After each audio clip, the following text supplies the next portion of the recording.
He was always a very weak child, very shy and retiring, product of a foster home system. His history of abuse, not one for the faint of heart. Yet through it all, Billy Batson always kept a heart of gold.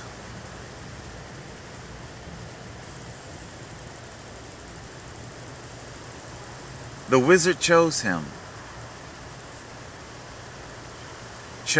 to be the champion of the weak, the disenfranchised, for those of us who cannot speak for ourselves. The wizard told him he only need but utter one word. His name, Shazam. What up, guys? Total Control 871, and today I am chiming in with a trailer review. I am very much indeed disheartened and shattered to see what DC has done to one of its premier characters that is very near and dear to my heart. Having been a product of the foster care system myself, I don't have to read a comic book or to wonder what type of horrors and abuse Billy Batson, a fictional character, had to go through. Unfortunately, for reasons I am not terribly sure, DC has decided to go with a slapstick comedy angle on this thing. Now, they've also decided to continue trending away from the character's actual name, Captain Marvel. I don't know if he'll be called Captain Marvel in the movie or not, or, you know, but it seems to be pretty certain that they didn't want the title to have the name Marvel in it. They may have felt some sort of a rivalry, that they may have been giving some sort of subliminal promotion to their primary rival, Marvel Studios. It's a very weak and cowardly maneuver, if you ask me. Captain Marvel is an incredible name, and I think they really do a disservice to the character by not using the name in the title. We see, what is this guy's name? The Krasinski guy from Chuck, from most recently A Quiet Place. Oh my God. I cannot believe they went with such... I mean, I think it got to the point where I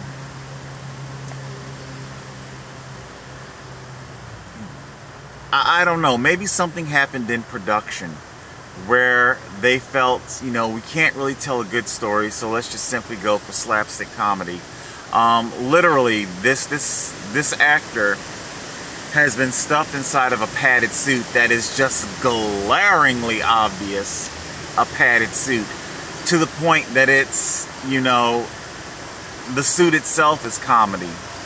I don't know, maybe they're still licking their wounds from the Green Lantern thing. Green Lantern was bad, it just simply wasn't as bad as everybody may have thought. To this day, I still say Ryan Reynolds. Matter of fact, not only me, a lot of comic fans always said that Ryan Reynolds should have been Kyle Rayner and not Hal Jordan.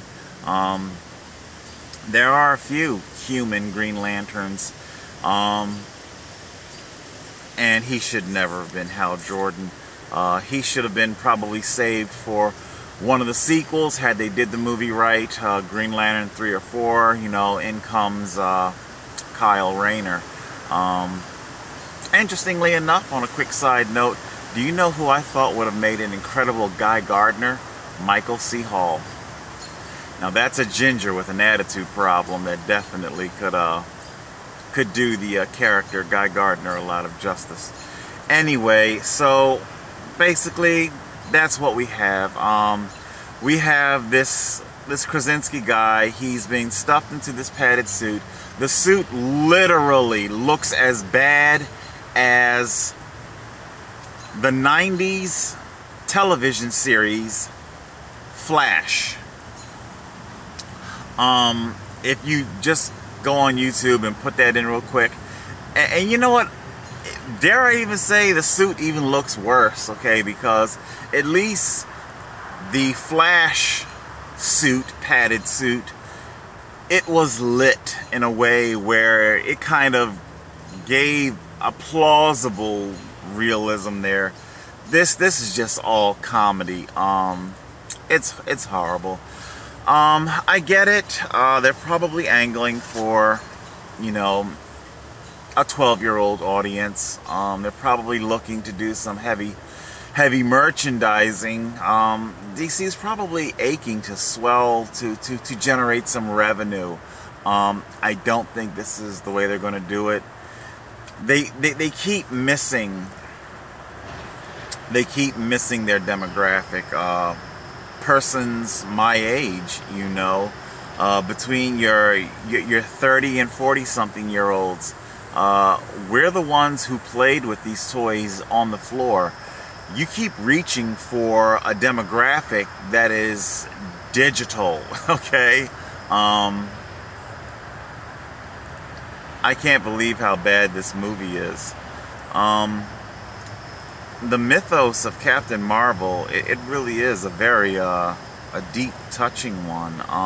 There are many different storylines. From what I understand, Jeff Johns was involved in this. I saw his name real quickly in the title, so I don't exactly know what he did. He most likely had something to do with the writing. I don't know. Maybe they just simply brought up a big-ass fucking truckload of money for Jeff Johns. They probably just simply want his name attached to it. For those of you who know a bit more about comics, Jeff Johns is definitely one of your superstar comic writers, you know, guaranteed to draw crowds. I don't even think Jeff Johns is going to be able to save this, man. It's just going to be a huge, gigantic flop. Again, we see Hollywood demonstrating its complete disconnect with so many of all these characters. Nobody ever really seems to understand what the character is all about. Captain Marvel is about championing the weak, the disenfranchised. Captain Marvel is a much more down-to-earth version of Superman. Superman is lulled and hailed as being so godlike, you know, but Captain Marvel, you know, he is definitely more connected with the people, and unfortunately this just simply doesn't get conveyed, at least not what I've seen in that trailer. It's just you're going to be looking at a whole bunch of silly ass jokes, and oh my god, the wrong actor, just totally the wrong actor. For quite some time now, Dwayne "The Rock" Johnson had been rumored to be Black Adam.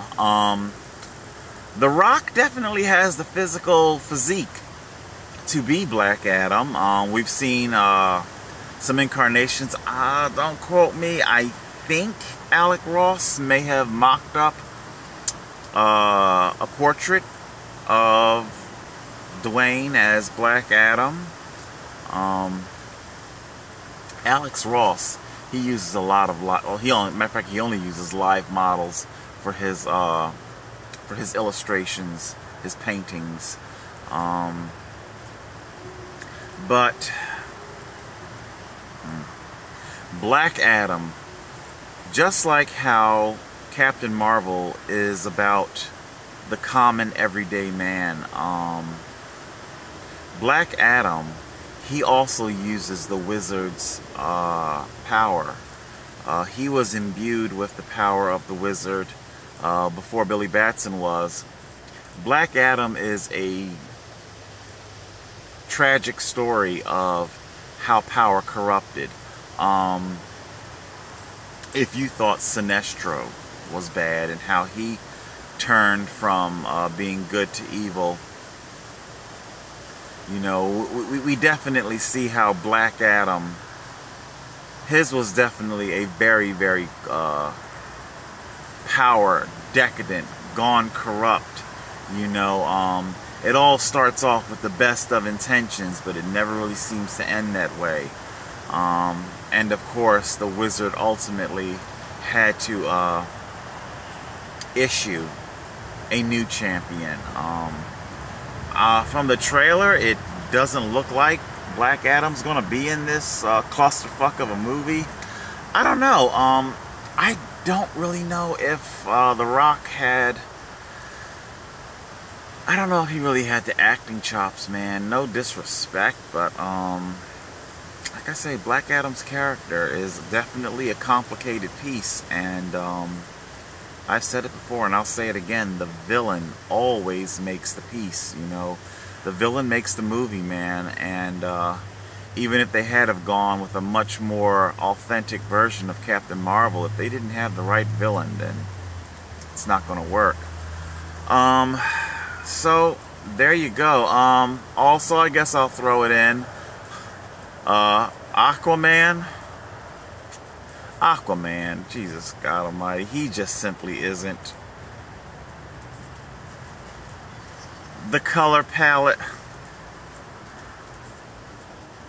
Aquaman should be blonde, okay? I don't know why they're going with this. The effects look really bad. Mira, I'm sorry. Why is Mira's hair so fucking red? It literally looks like some tacky ass $10 wig from Party City. It's just that bad, you know. Aquaman's gonna be a fiasco. Unfortunately, my beloved DC doesn't look like it's gonna be pulling its ass out of the red just yet. What can I say? This Hollywood needs me. It just doesn't have a good grasp on the character whatsoever. Everybody's going for these dark palettes. It's the Dark Knight effect. Everybody is, you know, that's how we make it edgy, and it's not so much that.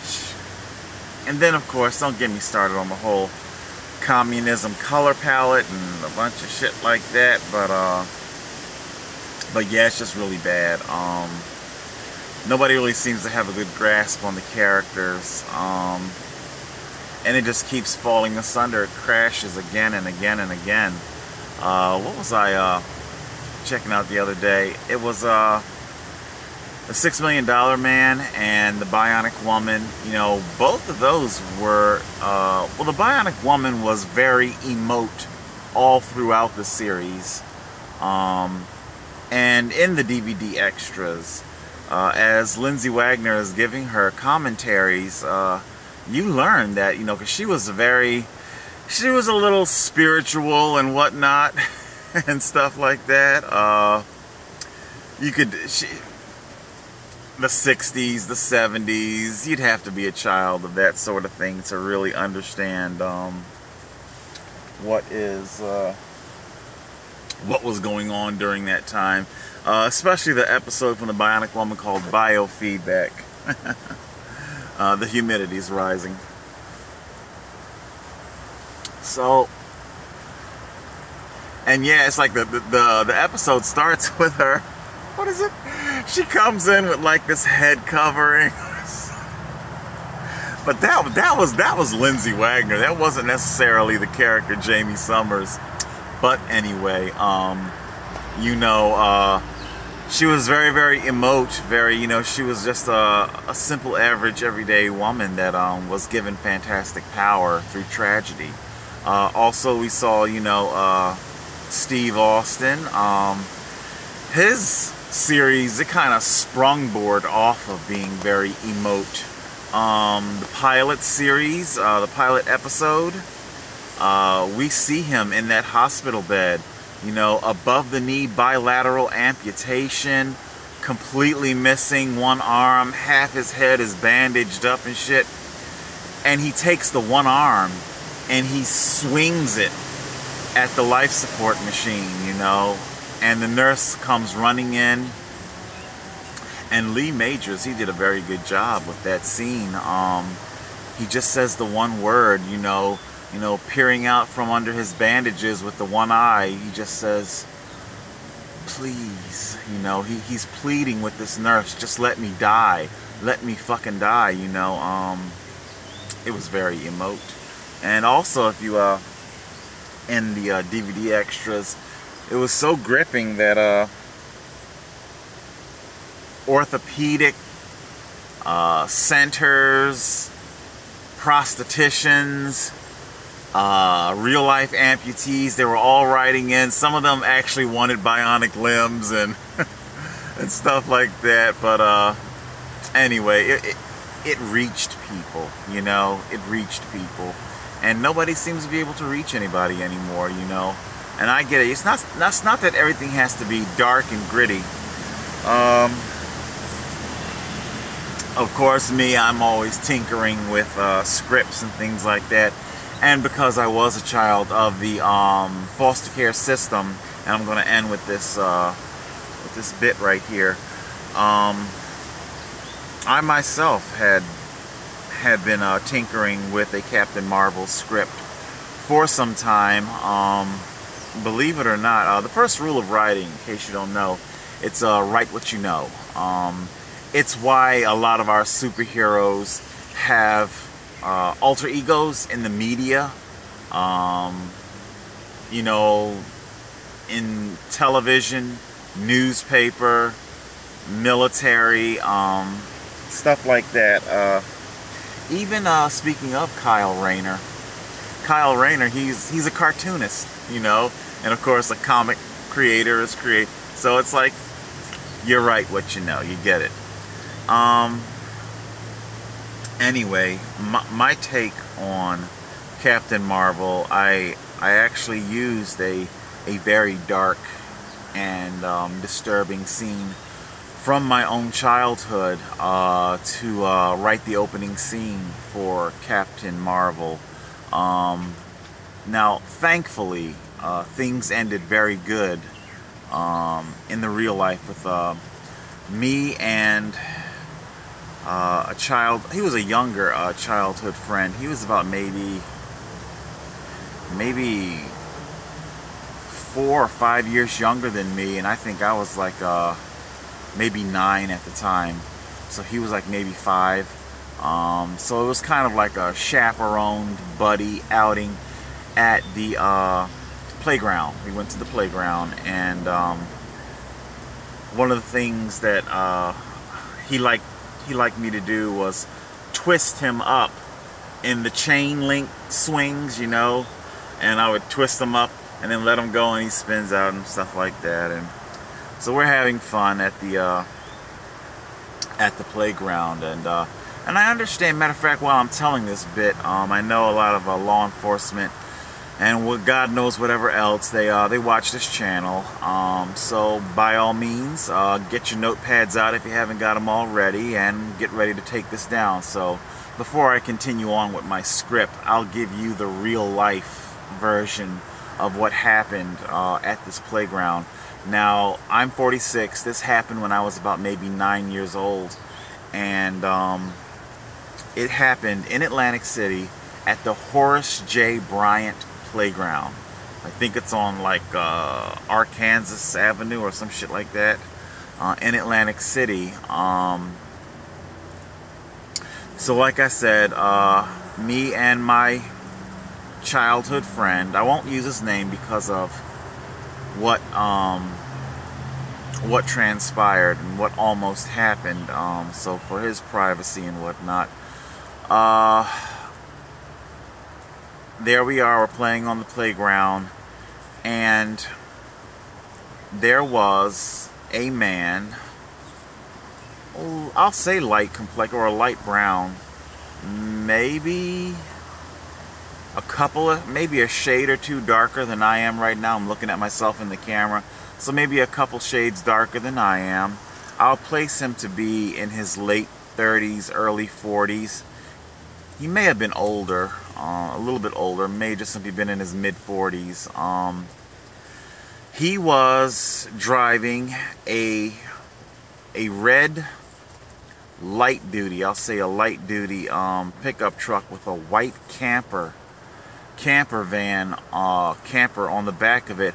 One of those raised campers, raised enough that it had a small vertical door on the back. You know, one of them things. The camper was white and the light duty pickup was red. And one of the things I couldn't help but notice was that he parked facing the wrong way on the right side of the street. So to give you orientation, let's see, what was this? What the hell is the cross street named? God, I'm so bad with street names. I can't remember the cross street name. But the rear, okay, if our playground is over here, okay, then that means the right side of our road and the left side of our road, and that way would be facing Venice Park, okay? The front of his vehicle was facing Atlantic City, the Atlantic Ocean. So it meant that he was parked in the wrong direction on the right side of the street. It was like he definitely wanted the rear of that pickup to be very accessible, okay? He didn't want excuses of we can't cross the street, you know, because for him to be in that direction, he'd have to be on the opposite side of the street. I understand some of you, if I have some British or some UK viewers, I know over in London, you can park the opposite direction, you know. You can park in either direction on either side of the street. But here in America, you have to park in the direction of the side of the street, you know. Anyway, so there he was, he had the vehicle parked like that, and he comes walking over, and he has a type of, I mean, it wasn't an electrical cord, but he was holding it as if it were a leash, but I don't think it was a leash. It looked more like rope. Anyway, I know people do use ropes. It was a rope, it wasn't a leash. And he wanted the rear of his vehicle wide open and accessible on the side of the street that the playground was. And I had just twisted up my buddy and had let him go to spin out and whatnot, and that's when he approached me. And my buddy he was biracial. He's half black, half Polynesian, and looked a lot more like Polynesian than black. I myself am biracial, so that might meet some sort of for again, law enforcement, for building a profile of the person's proclivities as to what they may you know, want, or although that's no you know, the mind of a predator, God only knows. Anyway, approaches me and starts talking about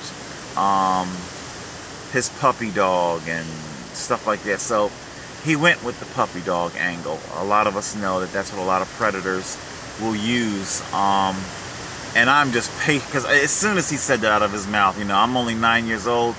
Thank God, in school, they definitely do the whole beware of a predator type thing. I've been to a few school assemblies. And I'm just patiently waiting for my buddy to hurry up. And it seemed like this swing was fucking taking forever, man. So, you know, as soon as my buddy gets off the swing, you know, I'm like, okay, well, we got to go to dinner, bye, you know, and off we go. So, yeah, blue jeans, he had a light jacket on. This was in warmer weather. This was definitely not in the winter whatsoever. So we're talking either late spring, you know, or early summer. Yeah, matter of fact, I think we may have even been in shorts ourselves. So, you know, he's got a light jacket on and jeans and kind of like dark tinted glasses and the ball cap. You know, very, very cliche Predator looking. You know. So, yeah, needless to say, we absconded away and immediately told our parents about what happened. So there you go. You know, like 30 some years ago, that's what happened at Horace J. Bryant. You can add that to whatever file. Anyway, my take on my opening scene for Captain Marvel kind of involved that. Unfortunately, in our fictional account, the children did get abducted, bound, gagged, and as you know, I guess I would see myself as Billy Batson. You know, my younger ward, you know, who I had been charged with taking care of at the playground, you know, we see, you know, it was like the scene is written as we see him, you know, pull his pant buckle unloose, just enough to convey, you know, his twisted motives here and whatnot. And then, you know, it cuts away to me desperately, you know, it's like I'm like using a hook, a nail, to pull, to scratch, because we're both bound and gagged, and you know, like I'm pulling, I'm scratching, I'm even cutting my face, anything to get the goddamn gag out. And you know, as soon as I finally get it off, you know, it's kind of like a couple of coughs, you gasp, you suck in the air, and that's when it actually cuts to kind of like a flashback. So that's kind of like the opening scene. And it flashback because, you know, we would later understand what's about to happen and, you know, rewind to the beginning of how it all happens. And then at the end of the movie, we would see our playground scene playing out. And, you know, as soon as the gag comes loose, we see him, you know, shout Shazam, you know, and of course, the wizard gives him the power, you know. So anyway, all right guys, there you go. That's today's episode. Unfortunately, DC has clusterfucked everything, you know, just fucking everything. DC just can't get their shit together. I don't know, you guys need to come find me, man. You gotta I can give you the power. I can be your fucking wizard, Hollywood. I can be your wizard. Just come for me. Get me. Alright guys, there you go. That's it. I'm sorry if it got kind of like a dark... things got kind of dark there, but what can I say, man? It's been a very dark life, very horrible life. Unfortunately, I don't have a magic word that I can use to save myself. So there you go. Alright, that's today's movie review. Total Control 871. Shazam.